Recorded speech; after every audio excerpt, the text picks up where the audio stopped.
ഇപ്പോൾ മുതിർന്ന മാധ്യമപ്രവർത്തകൻ എ സജീവൻ കൂടി നമുക്ക് ചേരുകയാണ്. എ സജീവൻ, ഏതായാലും ഈ വോട്ടെടുപ്പിന് പിന്നാലെ ഉണ്ടായ ഒരു ആത്മവിശ്വാസം ഇപ്പോൾ അത്ര ഇല്ല കോൺഗ്രസ് നേതാക്കൾക്ക്. മുഖ്യമന്ത്രി സ്ഥാനത്തെക്കുറിച്ചുള്ള ചർച്ചകളൊന്നും വേണ്ട, അതൊക്കെ ദില്ലി തീരുമാനിച്ചോട്ടെ, ഹൈക്കമാൻഡ് തീരുമാനിക്കട്ടെ എന്നാണ് ഇന്ന് മുരളീധരനും ചെന്നിത്തലയും പ്രതികരിച്ചത്. ഇവരുടെ ഏതെങ്കിലും തരത്തിൽ ആത്മവിശ്വാസം ഉണ്ടാകണമെങ്കിൽ ജനങ്ങളെ അഭിമുഖീകരിക്കാൻ എന്തെങ്കിലും ചെയ്തിട്ടുണ്ടാകണം. ഒന്നും ചെയ്യാതെ എന്തിൻ്റെ അടിസ്ഥാനത്തിലാണ് ഈ 100 സീറ്റ് പറഞ്ഞുകൊണ്ടിരുന്നുള്ള ഒരു സംശയം ഇപ്പോഴും കേരളത്തിലെ ജനങ്ങൾക്കുണ്ട്. വോട്ടെടുപ്പ് കഴിഞ്ഞു, നേരത്തെ തരൂർ പറഞ്ഞതുപോലെ തന്നെയാണ്, വീട് പണിഞ്ഞിട്ട് പോരെ ഫർണിച്ചർ എന്ന തരത്തിലേക്ക് കോൺഗ്രസ് ഇങ്ങനെയൊക്കെ തന്നെയാണ്. എന്നിരിക്കൽ പോലും ഒരു ഉളുപ്പ് വേണ്ട എന്നുള്ളൊരു ചോദ്യം കേരളത്തിലെ ജനങ്ങൾ ചോദിക്കുന്നുണ്ട്. സജീവൻ, ശശി തരൂർ പറഞ്ഞ വളരെ ശരിയാണ്. പക്ഷേ എപ്പോഴും കോൺഗ്രസ് നേതാക്കന്മാര് വീട് പണിയുന്നതിന് മുമ്പ് തന്നെ അതിൽ ഉൾക്കൊള്ളാത്ത രീതിയിലുള്ള ഫർണിച്ചറുകൾ ഉണ്ടാക്കുകയാണ് ചെയ്യാറുള്ളത്. നമ്മൾ കണ്ടിട്ടുള്ളതാണല്ലോ. ഉമ്മൻചാണ്ടി മുഖ്യമന്ത്രി ആയതിനു ശേഷം നടന്ന 2016 തെരഞ്ഞെടുപ്പിൽ, ആ തെരഞ്ഞെടുപ്പിലും ഭരണം നഷ്ടപ്പെട്ടു, അവർക്ക് തുടർഭരണം കിട്ടിയില്ല. പക്ഷെ അപ്പോൾ സാധാരണ രീതിയിൽ മുഖ്യമന്ത്രിയായിരുന്ന ആള് ജയിച്ചിട്ട് പോലും അദ്ദേഹത്തെ പ്രതിപക്ഷ നേതാവായിട്ട് തെരഞ്ഞെടുത്തില്ല. അവിടെ MLA മാര് എനിക്ക് അനുകൂലമാണ്, കൂടുതൽ ആളുകൾ എനിക്ക് അനുകൂലമാണ് എന്ന് പറഞ്ഞുകൊണ്ടാണ് രമേശ് ചെന്നിത്തല അന്ന് പ്രതിപക്ഷ നേതാവായത്. അത് കഴിഞ്ഞ് രമേശ് ചെന്നിത്തല പ്രതിപക്ഷ നേതാവായ 2016 ശേഷം ഉള്ള 21 തെരഞ്ഞെടുപ്പിൽ, ആ 21 തെരഞ്ഞെടുപ്പിൽ രമേശ് ചെന്നിത്തല മത്സരിച്ച് അദ്ദേഹം ജയിച്ചു. പക്ഷേ അപ്പോഴും VD സതീശൻ അത് പിടിച്ചു വാങ്ങി. അപ്പൊ ഇവിടെ ഈ ഫർണിച്ചർ ഉണ്ടാക്കുക എന്ന് പറയുന്നത് അത് മുഖ്യമന്ത്രി ആയാലും പ്രതിപക്ഷ നേതാവായാലും ഈ രീതി അവർക്ക് വലിയ ഇതാണ്. ഇപ്പൊ ഈ മുഖ്യമന്ത്രി ആവാന്നുള്ള മാത്രം ആയിരിക്കില്ല, അല്ലെങ്കിൽ പ്രതിപക്ഷ നേതാവ് കിട്ടിയത് മുതലാക്കുക എന്ന് പറയുന്ന രീതി ഉണ്ടല്ലോ, അതാണ് കോൺഗ്രസ്സുകാർ എക്കാലത്തും ചെയ്യാറുള്ളത്. ഈ നേരത്തെ തന്നെ അവരതിനുള്ള കളികളൊക്കെ കളിച്ചിരുന്നു. അത് കിട്ടാൻ വേണ്ടിയാണ് പണ്ട് സുധാകരൻ മത്സരിക്കുമെന്ന് പറഞ്ഞിരുന്നത്, അടൂർ പ്രകാശ് മത്സരിക്കുമെന്ന് പറഞ്ഞ് ഇതേ കാര്യം കൊണ്ടായിരുന്നു. കാരണം ഇത് ഈഴവ മുഖ്യമന്ത്രി ആവുക, ആർ ശങ്കറിന് ശേഷം ഒരു ഈഴവ മുഖ്യമന്ത്രി ഉണ്ടാവുക എന്നുള്ള ഒരു രീതി കൊണ്ടുവന്നുകൊണ്ട് അങ്ങനെ നമ്മുടെ ശിവഗിരി മഠത്തെയും മറ്റും അതിലേക്ക് വലിച്ചഴിച്ചുകൊണ്ട് ഒരു കളി കളിച്ചു. അത് പരാജയപ്പെട്ടു. വീണ്ടും സതീശനാവാതിരിക്കാൻ വേണ്ടിയിട്ടുള്ള കളികൾ സുധാകരൻ തന്നെ പലപ്പോഴും നീക്കിയിട്ടുണ്ട്. ഇപ്പോഴത്തെ പ്രശ്നം സതീശൻ ആവണം, അത് മുഖ്യമന്ത്രി എന്നത് അവരുടെ ആഗ്രഹമാണ്.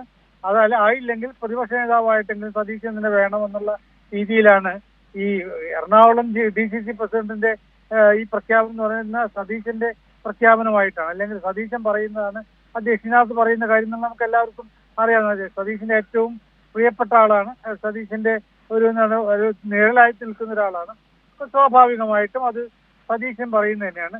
അതിന് പകരമായിട്ട് ഇപ്പൊ ലിജു പറയുന്നത് രമേശ് ചെന്നിത്തലയുടെ ആഗ്രഹമാണെന്ന് നമുക്കറിയാം. അപ്പൊ ഇത് സത്യത്തിൽ അവസാനം പോകുന്നു. മുരളീധരൻ പറഞ്ഞുള്ളത് പറയാം, ഇതുപോലും ചില ആഗ്രഹത്തിന്റെ ഭാഗമായിട്ട് നമുക്ക് എടുക്കേണ്ടതുണ്ട്. അത് ഹൈക്കമാൻഡ് തീരുമാനിക്കട്ടെ, നിങ്ങൾ രണ്ടും അല്ലാതെ ഇനിയും ഇതേപോലെ അവകാശികളായിട്ട് വേറെയും ആളുകളുണ്ട്, അല്ലെങ്കിൽ അർഹരായിട്ടുള്ള ആളുകൾ വേറെയുണ്ട് എന്നുള്ള ഒരു ധ്വനി മുരളീധരന്റെ വാക്കുകളിലുണ്ട്. അപ്പൊ അതുകൊണ്ട് തന്നെയാണ് അതാണ് എ സജീവൻ, ഒരുപക്ഷെ കേരളത്തിലെ ജനങ്ങൾ ഇങ്ങനെ കരുതുന്നുണ്ടാകും, ഇനി എങ്ങാനും UDF എങ്ങാനും ജയിച്ചു പോയാലുള്ള അവസ്ഥയെക്കുറിച്ചാണ് ഈ ജനങ്ങൾ വല്ലാതെ ആശങ്കയോട് കാണുന്നത്. കാരണം ആരൊക്കെയാണ് ഈ മുഖ്യമന്ത്രി സ്ഥാനത്തേക്ക് വരിക, എത്ര പേരാണ് ക്ലെയിം ചെയ്തുകൊണ്ട് വരിക, വലിയ തരത്തിലുള്ള പ്രതിസന്ധി കേരളത്തിലെ ജനതയെ കാത്തിരിക്കുന്നുണ്ട്. അഥവാ അങ്ങനെയാണെങ്കിൽ ജയിച്ചു പോയാൽ, ഭൂരിപക്ഷം കിട്ടിപ്പോയാൽ ഉണ്ടാവുന്ന പ്രശ്നം എന്ന് പറയുന്നത് ഈ തരത്തിലുള്ള പിടിവലിയായിരിക്കും.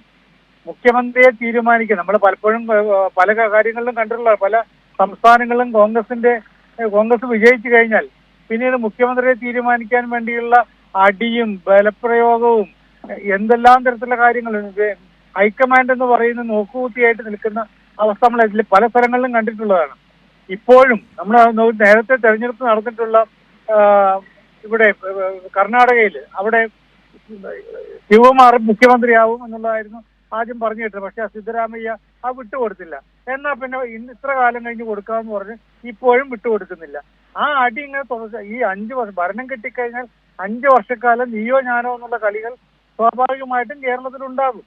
അതല്ലെങ്കിൽ പ്രതിപക്ഷ അപ്പോഴും ഉണ്ടാകും ഈ അടി. അപ്പം പിന്നെ അതുപോലെ താങ്കൾ പറഞ്ഞ ഭരണം കിട്ടിക്കഴിഞ്ഞാൽ മുഖ്യമന്ത്രി സ്ഥാനം കഴിഞ്ഞാലുള്ള ബാക്കിയുള്ള വകുപ്പുകൾക്ക് വേണ്ടിയുള്ള അടികൾ വേറെ ഉണ്ടാവും.